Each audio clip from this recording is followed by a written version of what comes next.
Oi pessoal, boa noite, meu nome é André Biernat, eu sou repórter da revista Saúde e falo aqui direto dos estúdios da Editora Abril em São Paulo para mais uma entrevista ao vivo direto da nossa página do Facebook. E hoje o nosso tema é câncer de estômago e para falar tudo, desde a prevenção, o diagnóstico e o tratamento dessa doença, nós recebemos aqui o Dr. Felipe Coimbra, ele é cirurgião oncológico, líder do Departamento de Cirurgia Abdominal do AC Camargo Cancer Center. Dr. Felipe, boa noite, muito obrigado pela participação e presença do senhor.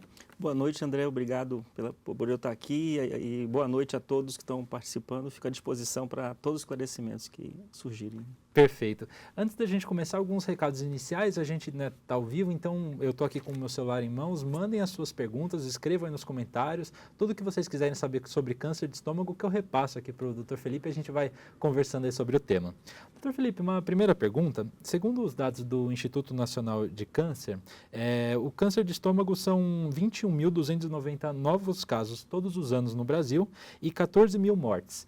Qual que é o tamanho, a extensão do problema do câncer de estômago no Brasil em relação a outros tipos de tumores? O câncer de estômago ele é extremamente importante porque, apesar dele ter diminuído a incidência ao longo dos últimos 20 anos, pela diminuição de alguns fatores de riscos que a gente pode explicar depois, como, por exemplo, a melhor conservação dos alimentos, a melhor qualidade dos alimentos que a gente consome, ainda é um problema de saúde pública, porque são quase mais de 20 mil casos novos de câncer de estômago e com uma elevada letalidade. Esse é um grande problema, porque a maioria dos casos já chega numa fase muito avançada da doença. Né? Enquanto que, por exemplo, no Oriente, no Japão, Coreia, os casos normalmente são diagnosticados numa fase bem inicial, no Brasil, a maioria dos tumores do estômago já são diagnosticados numa fase bem avançada, muitas vezes até metastáticos, né? Sem a possibilidade de uma cirurgia, por exemplo, curativa. Perfeito. Doutor, e falando justamente sobre esse ponto, de descobrir a doença já num estágio muito avançado, a gente recebeu muitas perguntas dos nossos leitores sobre o tema, e o Arthur Soares, ele pergunta justamente isso, quais são os principais sintomas que a pessoa deve ficar atento e se é possível detectar a doença nos estágios iniciais? Sim. Em populações de altíssima incidência de câncer gástrico, de câncer de estômago, do ponto de vista público, muitas vezes são realizadas endoscopias de rotina para a população. No Brasil isso não é possível, a incidência não é tão alta assim, então a gente tem que ficar atento aos sintomas, aos sinais que o nosso corpo nos traz, né? Um grande problema realmente dos tumores de estômago é que no início os sintomas são muito semelhantes a uma gastrite, úlcera, do refluxo. E também um outro problema é que existem diversas formas de tratamento e que para doenças benignas que melhoram os sintomas iniciais do câncer de estômago. Né? Como, por exemplo, essas drogas que a gente compra em farmácia, que normalmente resolvem dor, queimação, azia que a pessoa tem e muitas vezes podem mascarar ou retardar a investigação adequada de um tumor de estômago que normalmente se dá através, além da história, do exame físico, normalmente é uma endoscopia que acaba conseguindo examinar o esôfago, o estômago, além da possibilidade de fazer biópsias, de tirar pequenos pedaços de alguma lesão, de alguma úlcera, por exemplo, e com isso entender que células que estão ali para saber se é um tumor ou não. Perfeito. E a Solange Santos, ela fala justamente sobre prevenção. É possível prevenir câncer de estômago, doutor? É possível. Então, na verdade, é um leque de fatores, a gente tem que entender os fatores de riscos para, com isso, diminuí-los, e ter hábitos que nos favoreçam uma boa saúde do organismo como um todo e também do estômago. Mas, em geral, a gente tem que ter bastante atenção na alimentação. Fatores protetores são frutas, vegetais frescos, que são extremamente interessantes para o consumo, ricos em vitamina C, D e E, por exemplo.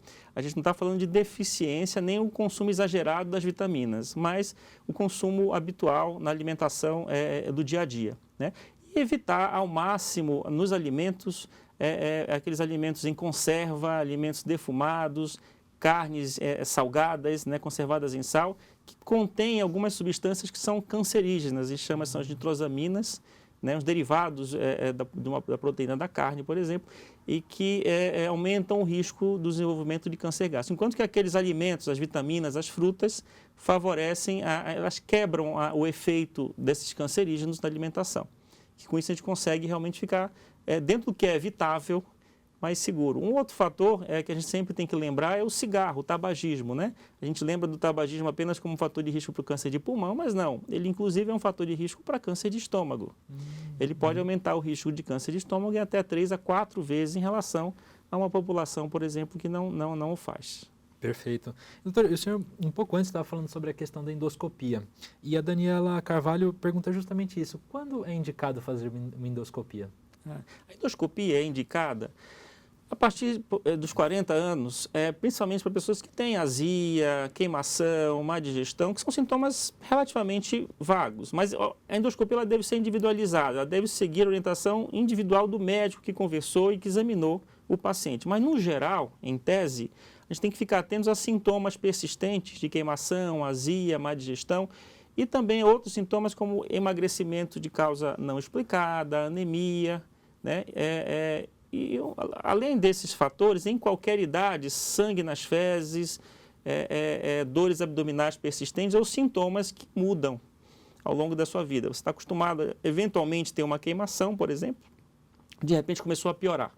Isso deve ser sempre investigado. Por isso que a consulta com o médico e o especialista vão ajudar na identificação, eventualmente, de um tratamento mais simples ou na investigação já com a endoscopia, por exemplo. Perfeito. Doutor, então, só para ver se eu entendi, no caso, por exemplo, do câncer de mama, a gente tem a mamografia que existe uma indicação de ser feito rotineiramente pelas mulheres, ou sangue oculto de fezes no caso do câncer coloretal. No caso da endoscopia, para a população brasileira não existe essa recomendação ampla para um grupo populacional, vai depender do caso e dos sintomas que a pessoa apresenta. Isso, existe na verdade uma indicação que a gente acaba indicando a endoscopia de rotina. São os pacientes com um grupo muito alto, grupo de risco. Por exemplo, existem as síndromes hereditárias de câncer, ou seja, são mutações genéticas que podem passar de geração em geração e uma delas, por exemplo, é a síndrome de câncer gástrico hereditário. Existe uma mutação reconhecida hoje em dia, normalmente existem vários casos na família, em gerações diferentes, e esses pacientes que têm essa mutação identificada, ou essa agregação familiar de câncer, devem ter a endoscopia de forma repetida, não só baseada nos sintomas, por exemplo. Então, a gente identificando grupos de risco, a gente deve sim, nesses grupos específicos, utilizar a endoscopia como arma na prevenção e diagnóstico precoce, principalmente. Perfeito. E, doutora, a gente recebeu muita gente falando sobre refluxo, que é um problema relativamente comum na população e tendo essa preocupação, né? O refluxo pode estar relacionado, pode levar ao câncer de estômago? O refluxo, ele está relacionado ao aumento do câncer da transição esôfago-gástrica. A gente tem que lembrar que na alimentação a digestão começa na boca, desce pelo esôfago e até chegar no estômago. Nessa união do esôfago, que é um tubo, até chegar no estômago, essa região pode sofrer com o refluxo, que é quando o ácido do estômago ou a bile que está lá volta e machuca o esôfago. Esse refluxo frequente por muitos anos aumenta o risco de câncer do esôfago ou da transição entre o esôfago e o estômago, não exatamente do estômago. Mas sim, é um fator de risco importante. Quem tem o refluxo deve seguir a orientação médica e fazer um acompanhamento. Vale a pena ressaltar que a maioria das pessoas que têm refluxo nunca vão ter esse problema. Mas é sempre um alerta claro para a população. Perfeito. Doutora, a gente recebeu uma pergunta do Bruno Lopes sobre a questão da faixa etária. O pessoal aqui também está comentando que a Nara Almeida, ela deixou um comentário, eu não estou conseguindo ter acesso aqui, caso a Nara possa escrever de novo, por favor, eu repasso aqui para o senhor. Mas ele está falando, é um câncer que pode acontecer numa faixa etária mais nova ou ele atinge pessoas mais velhas? Normalmente ele atinge uma faixa etária mais velha, em torno de 60 anos. A partir dos 50 anos é a maior frequência que a gente tem de câncer gástrico, né? Além disso, atinge normalmente cada 2 homens para uma mulher. Mas ele pode acometer pessoas mais jovens, principalmente aquelas pessoas que estão ligadas a uma família de um alto risco de câncer de estômago, por exemplo, ou que tem uma síndrome hereditária. Ou, às vezes, a pessoa não sabe ainda que tem essa predisposição e aparece com um tumor no estômago, que não é tão incomum, pelo menos no nosso meio, como, por exemplo, a nossa Camargo, que é um centro de referência para isso. Mas ele pode sim acometer pessoas bem jovens. Normalmente, essas pessoas mais jovens que desenvolvem o câncer de estômago têm algum fator hereditário predisponente já desde muitas vezes do nascimento. Uhum, perfeito. Doutora Lucimara Orlandi e também a Cris, elas perguntam para a gente sobre a Helicobacter pylori, o H. pylori, né? Essa bactéria. Quem tem essa bactéria no estômago tem mais propensão a desenvolver um câncer ali? Sim, tem que lembrar que é um pouco parecido com o que a gente falou do refluxo. Aham. Né? Se a gente for pegar no Brasil, em países em desenvolvimento, a chance de você ter essa bactéria no estômago é de 2/3, ou seja, 2/3 da população pode ter essa bactéria. Então, não necessariamente ela vai desenvolver câncer. Mas a bactéria, ela é um fator de risco importante, sim, para o desenvolvimento do câncer gástrico. Mas o que isso tem que ser levado em consideração? É que não é só a presença da bactéria. Existem vários tipos, variações dessa bactéria, Helicobacter pylori, que são mais agressivas, menos agressivas, e existem as defesas, como que o organismo se comporta diante dessa presença da bactéria, da infecção pela bactéria. Se ele é mais sensível, se ele é mais suscetível àquela agressão. Então, quando a gente realmente encaixa, lembrando que o câncer ele tem vários fatores que podem desencadear o câncer, normalmente são fatores que se unem. Então, se você tem uma bactéria mais agressiva, um organismo mais suscetível, muitas vezes associado a outros fatores, aí pode levar ao desenvolvimento do câncer de estômago relacionado a essa bactéria. Se a gente imaginar uma sequência de eventos que acontecem desde uma gastrite mais simples até chegar a um câncer, né, a gastrite crônica, a gastrite ativa, a bactéria entra nesse fator, levando a piora dessa gastrite, perpetuando uma inflamação no estômago, levando a uma coisa que a gente chama depois de atrofia, que é quando a pele interna do estômago fica fina e começa a sofrer algumas mutações. E isso pode levar ao desenvolvimento dos tumores de estômago, sim. Perfeito. Doutor, e a Andressa, a Cida Almeida, ela fala, continuando o assunto do H. pylori, ela fala que ela fez uma endoscopia, teve lá a H. pylori, fez um tratamento para retirar a bactéria, e aí a minha pergunta é, quando que é considerado fazer esse tratamento para, enfim, retirar ou tratar, né, a infecção com H. pylori no estômago? Interessante, André, que a maioria das pessoas adquire essa bactéria, o Helicobacter pylori, desde a infância. Por contato oral, contato com outras pessoas, isso é relativamente comum. E ao longo desse tempo desencadeia esses eventos, né, que a gente falou anteriormente. E ela pode ser tratada. Nem todo mundo, existe uma grande discussão quem deve ser tratado, se todo mundo deve ser tratado, porque a gente tem bactérias no corpo todo. Não necessariamente elas estão ligadas a uma doença, então depende de uma série de fatores. Mas essa bactéria está relacionada com úlceras benignas do estômago, do duodeno, que é a primeira porção do intestino, com tumores, gastrite, né? Então, caso a caso, acho que não dá para falar para todos, mas dependendo dos fatores de risco, dos sintomas que a pessoa tem, do que já aconteceu, se ela tem uma história forte, por exemplo, de câncer ou úlcera na família, então ela deve ser tratada. Existem indicações precisas para isso, né? Não são para todos, nem todo mundo precisa tratar. Perfeito. Doutor, entrando agora na questão de remédios, a gente recebeu uma pergunta aqui da Ilna Souza sobre o uso excessivo de anti-inflamatórios, relaxantes musculares. Isso de alguma maneira pode causar algum mal ao estômago? Estaria relacionado ao desenvolvimento de câncer? Pode, o uso frequente, né, principalmente pessoas mais sensíveis, novamente, pode levar ao cometimento, por exemplo, de úlceras no estômago, mas úlceras benignas, normalmente. Sangramento, hemorragias, né, gastrite, então tem que ter cuidado, sim. Acho que tem que ter uma indicação precisa, muitas vezes as pessoas usam anti-inflamatórios como um analgésico, que não deve, né? Mas assim, ele está relacionado ao aumento de risco para doenças benignas do estômago. A gente não tem uma correlação direta de anti-inflamatórios com câncer gástrico, isso não. Perfeito. E ainda no mundo dos remédios, doutor, outra coisa que as pessoas também às vezes exageram no uso sem indicação médica, e a gente aqui reforça sempre a importância, né, de procurar um médico para fazer o uso de qualquer tratamento, é o uso de remédios como, por exemplo, o omeprazol. Existe alguma relação com câncer de estômago quando, né, usado de forma errada? O que a gente sabe hoje em dia é que é um dos medicamentos que realmente mudou a história das doenças do estômago, né? Há 20, 30 anos a gente tinha diversas pessoas sendo operadas para retirar metade do estômago para tratar úlceras. E com esses medicamentos isso acabou praticamente. Então são medicamentos muito úteis quando bem indicados. E um dos grandes problemas dessas doenças benignas do estômago é que elas costumam ser crônicas. Elas tendem a durar a vida toda e a gente tem que controlar, aprender a controlá-las, né? E uma dos artifícios que a gente usa são esses medicamentos. Então o que a gente tem que evitar é o uso inadequado, sem orientação médica, desses medicamentos. Existem alguns estudos tentando mostrar uma relação desses remédios com aumento de risco para câncer de estômago, mas ainda não dá para dizer que são conclusivos. Porque os grupos comparados com o uso de omeprazol, por exemplo, e os não e o que era o controle, não eram exatamente os mesmos. Então, não dá para fazer uma comparação direta. Então, ainda a gente deve evitar. Um problema desse medicamento é que é de fácil consumo, fácil compra, e que muitas vezes pode mascarar e atrasar o diagnóstico de uma coisa mais séria, por exemplo, como um tumor. Perfeito. Então, tem que ter cuidado. Tem que ter cuidado e, de preferência, seguir a orientação do seu médico. Perfeito. Doutora Maria José Batista, ela fala sobre consumo de bebidas alcoólicas. Consumo excessivo pode aumentar o risco de câncer de estômago? Dentre os hábitos que a gente fala que pode aumentar o risco de câncer de estômago, a gente tem que lembrar o tabagismo, cuidados com a alimentação, a atividade física é sempre um fator protetor, ter cuidado com a obesidade. O álcool diretamente no estômago não chega a ser um fator de risco. Ele é um fator de risco para câncer de esôfago, câncer de pâncreas, câncer de fígado. Para o estômago, essa relação não é tão direta assim.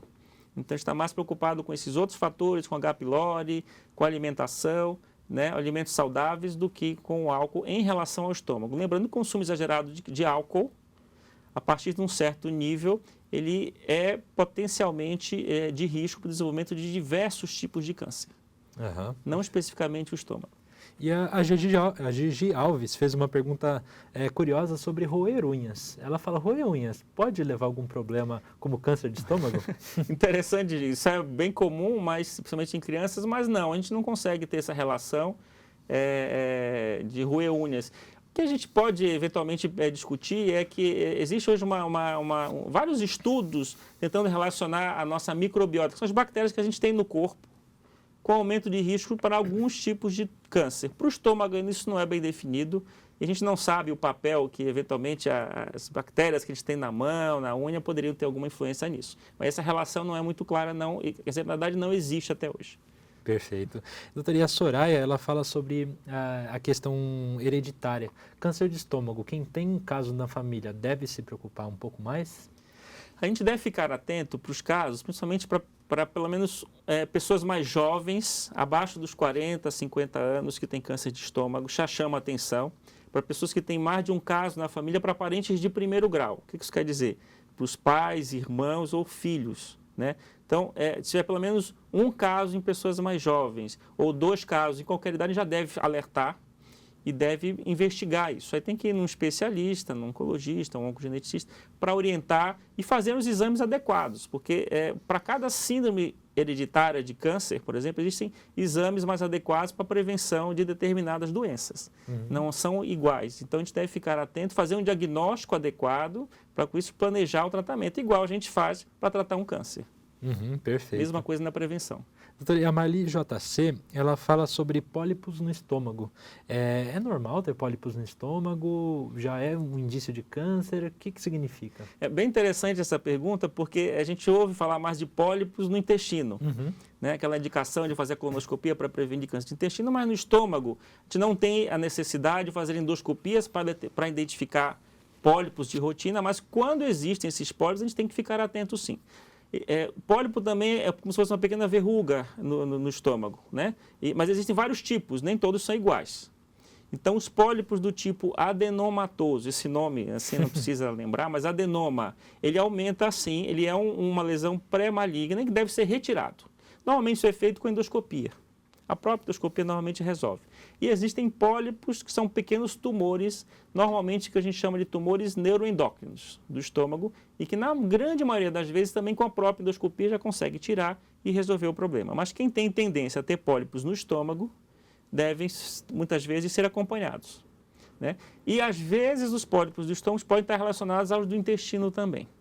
Existem síndromes hereditárias, uma delas eu vou falar o nome só para esclarecer, que é a polipose adenomatosa familiar, que pode estar relacionado com pólipos no estômago também, e com isso aumentar o risco não só de tumores do intestino, mas de estômago. Perfeito. E, doutora, a gente falou bastante sobre a questão do diagnóstico, mas feito o diagnóstico de câncer no estômago, o que está disponível de tratamento para esse paciente? Isso é bem interessante, André. Uma vez feito o diagnóstico ou tendo uma forte suspeita de um tumor, o próximo passo é a gente fazer o estadiamento, que é entender qual é o grau de avanço Isso a gente faz através do exame clínico, dos exames, tomografia, uma série de exames, né? Que o médico vai indicar. O próximo passo seria planejar. Então, todo paciente tem que ter um planejamento do tratamento. O que vai fazer? Vai começar com cirurgia, com químio, com rádio, né? E esse plano tem que ser reavaliado de tempos em tempos. E aí a gente chega no tratamento, né? O principal tratamento curativo, quando é possível, é a cirurgia, que é uma cirurgia oncológica do tumor de estômago. O que isso quer dizer?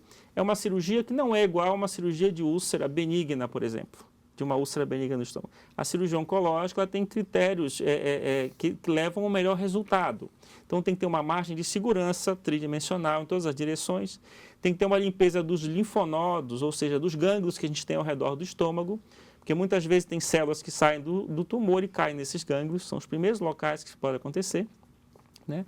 E manipular com cuidado durante a cirurgia, né? E depois tem a segunda fase, que é a reconstrução. Como o tubo digestivo é um caminho só para o alimento, a gente depois tem que reconstruir. Normalmente a gente usa o próprio intestino para costurar direto no estômago ou então direto no esôfago quando precisa tirar o estômago todo em situações de exceção. Além disso, um grande avanço que a gente pode dizer é a combinação de tratamentos. Então, hoje em dia, não se aceita mais, operou, é câncer, procura agora o oncologista. Não. A gente tenta tirar o melhor benefício de cada método, da químio, da rádio, da cirurgia e outros que estão surgindo por aí. Então, essa decisão, esse plano tem que ser feito no início. Então, é muito importante o cirurgião, o oncologista conhecerem esses métodos de tratamento e tentarem traçar um plano para seguir e com isso a gente conseguir alcançar o melhor resultado em médio e longo prazo, não só um resultado imediato que muitas vezes até nos alivia a tensão, mas não necessariamente traz o melhor resultado a longo prazo. Perfeito. E, doutora Tati, ela fez uma pergunta aqui que abre um campo para a gente falar da importância do diagnóstico precoce. Ela fala da taxa de cura do câncer de estômago. Quanto mais precoce o diagnóstico, essa taxa de cura aumenta? Sim, perfeito. Quanto antes, melhor, né?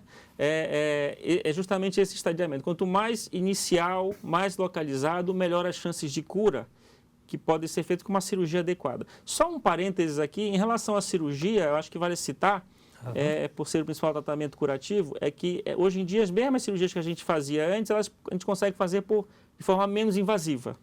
Então, com pequenos cortes, que é a laparoscopia, ou até por via robótica, que permite uma melhor visualização das estruturas e que as pinças que a gente usa para fazer a cirurgia por pequenos cortes, elas têm um movimento muito parecido com a mão, então permite o movimento de uma cirurgia muito mais fácil, mais segura de se fazer também. Em relação ao diagnóstico precoce, quanto mais precoce, melhor. Melhores as chances de cura, as chances de cura no câncer de estômago precoce são superiores a 90%. Olha. É muito alto, né? E também o tratamento é menor, portanto, muitas vezes os efeitos, as consequências do tratamento são muito menores. Então, por isso que a gente deve ficar sempre atento. Mudança de sintomas novos, história familiar, cuidado com a alimentação, né?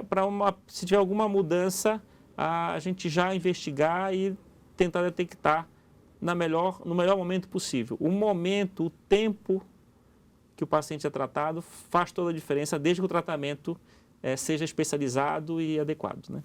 Perfeito. Doutora, a Letícia Timal está assistindo a gente, manda uma pergunta lá, direto do sul da França, audiência internacional. Ela fala sobre se existe uma relação entre agrotóxicos e câncer de estômago. Existe uma relação de agrotóxicos com aumento de risco de vários tipos de câncer, né?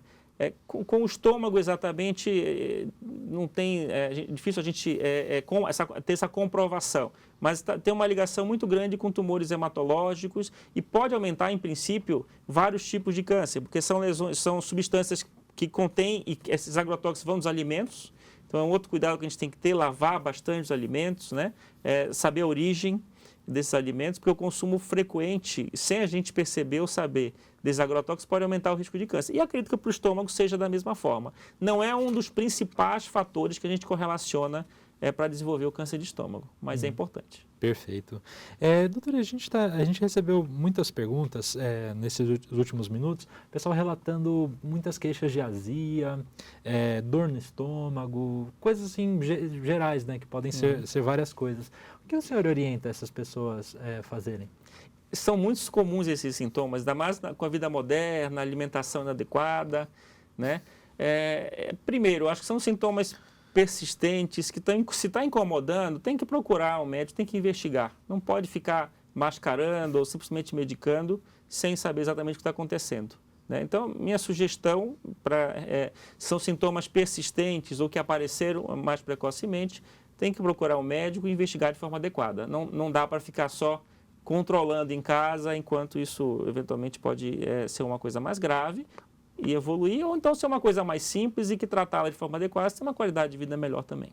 Perfeito. E, doutor, uma última pergunta para fechar aqui nossa entrevista, esse nosso bate-papo. O pessoal elogiando muito, excelente entrevista, o doutor Felipe é um excelente médico, passando os parabéns aqui para o senhor. Falar sobre a questão da prevenção. O que as pessoas que estão assistindo a gente devem fazer no sentido de tentar prevenir o câncer de estômago? Olha, eu acho que primeiro de tudo, os principais é a gente tentar evitar o que é possível. Então, os hábitos de alimentação. Na alimentação, tentar evitar os alimentos em conserva, vegetais em conserva, defumados, né, os salames, os excessivamente condimentados, né, os conservados em sal também. Veja bem, não é proibido, mas tem que tentar evitar o consumo frequente, favorecer os frescos, os alimentos inteiros, né, com frutas, vegetais, dentre os hábitos, atividade física, não fumar, evitar o excesso de álcool, evitar o sobrepeso e obesidade. Perfeito. Doutor Felipe, só vou passar aqui os últimos 2 recados da Cícera Gonçalves falando obrigado por todas as informações preciosas e da Cristina Castro falando obrigado, doutor Felipe, seus esclarecimentos estão salvando o meu psicológico. Então, repassa aí todo o carinho da nossa audiência. Também. Obrigado. Pessoal, muito obrigado pela audiência de vocês. Aí foi um bate-papo muito bacana. O vídeo continua no ar agora, na íntegra, né? Então vocês podem assistir e também encaminhem as perguntas, caso a gente não tenha respondido aqui nessa meia hora alguma pergunta que vocês fizeram, deixa aqui nos comentários que a gente repassa para o Dr. Felipe, para o pessoal da C Camargo e continuamos aqui a nossa conversa. Gente, muito obrigado, boa noite e até a próxima transmissão ao vivo. Boa noite.